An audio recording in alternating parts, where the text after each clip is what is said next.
Joe Manchin was asked why he supported arming Saudi Arabia.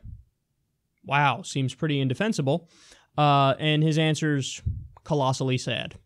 You voted, you were among the 5 Democrats who voted for arming Saudi Arabia. Now, I know that we've been doing that for a long time, but Saudi Arabia has that same fundamentalist Muslim ideology as some of the biggest terror groups out there. That's a reality. And not only were 15 out of the 19 hijackers Saudis, and you could say that's a long time ago, but they helped fund the Sunni insurgency against our boys in Iraq. So why did you vote to fund the Saudi arms deal? Well, I asked a lot of questions on that. When I was on armed services for 6 years, I was concerned about absolutely, because the so-called smart bombs weren't being used very smartly, and there was still collateral damage. We were all concerned about that.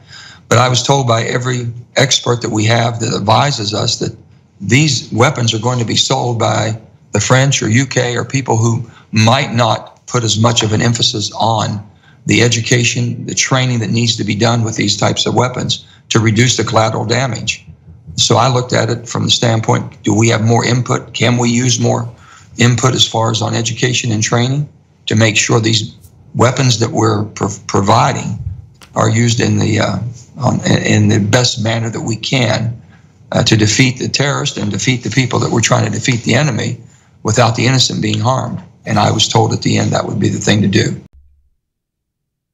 So yeah, Frank and Steven them were like, man, you should vote for it. And I was like, the experts, they're experts. What am I going to do? So I voted for it.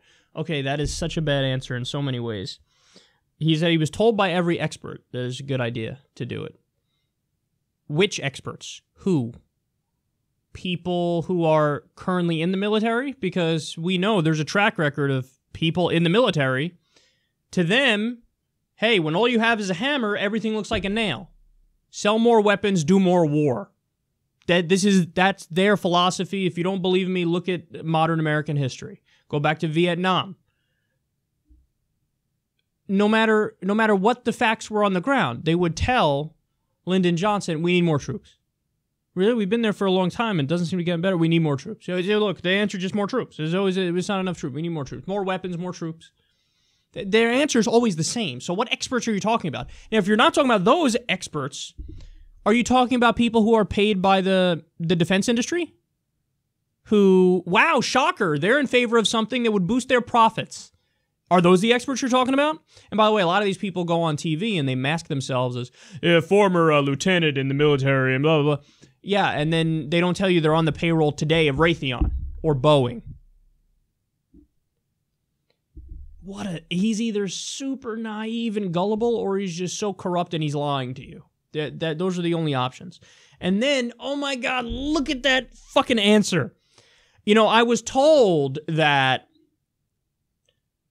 if we don't sell the weapons to Saudi Arabia, France might do it or the UK might do it, and they aren't as concerned about civilian deaths, so we needed to beat them in selling weapons to the terror state.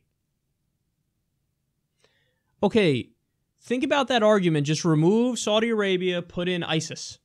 You know, look, I was told by the experts we need to sell the arms to ISIS because, you know, if the UK does or France does, we wouldn't care as much about civilian casualties. But when we give them the weapons, we train them and stuff with civilian casualties. That's just absurd on its face, right? Well, yeah, it's absurd on its face for Saudi Arabia, too. Because they are on purpose massacring civilians in Yemen. On purpose. They're bombing mosques. They're bombing open-air markets. They're bombing hospitals. They're bombing schools. There was even a case of them bombing a school for the blind. They're using cluster bombs, which are illegal under international law because they blow up well after if a civilian happens to stumble across one. So, and they're using white phosphorus. Again, chemical weapons, illegal under international law. They don't give a fuck. So they're killing civilians on purpose. But even if you're naive and gullible and you say, no, Kyle, come on now, they're not trying to do that. How do they treat their own citizens?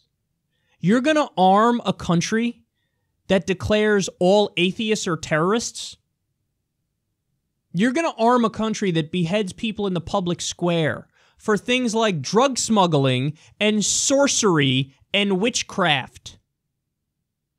You're going to arm a country that treats women as second-class citizens and says they can't drive and they need a guardian to go anywhere. Joe, what you do is indefensible. You are a complete and utter sellout corporatist. Because all those arguments are complete and utter garbage. And to the idea that we care about civilian casualties. That's why we need to sell the weapons of death to the terrorists. We care so much about civilian casualties that we managed to kill at least 200,000 civilians in Iraq. We care so much about civilian casualties that 90% of the drone strike victims were civilians. Yeah, we care so much about civilian casualties. It's so obvious how much we care about civilian casualties. The lies that these guys tell themselves to sleep at night. Paula Swearingen would never vote to arm Saudi Arabia. Oh, we got to get Paula Swearingen in there, man. This isn't a question. Come on, you guys all know it. I know it. Everybody knows it. Everybody who's a reasonable person knows it. JusticeDemocrats.com/donate. JusticeDemocrats.com/donate. Let's do it. Let's do it. Let's do it. Let's get this thing done, man. We can't afford to have more Joe Manchins in there because he's the problem in the Democratic Party. His philosophy, his ideology represents the destruction of the Democratic Party. And don't give me that bullshit, in West Virginia, he's the best we can get. Really? Is that why Bernie Sanders held a town hall in West Virginia with the room full of Trump voters, and they gave him a standing ovation and agreed to Medicare for all and free college and Bernie's agenda? You don't know what the fuck you're talking about. The only way to beat the fake populist right is the actual populist left, not corporate sellouts like Joe Manchin.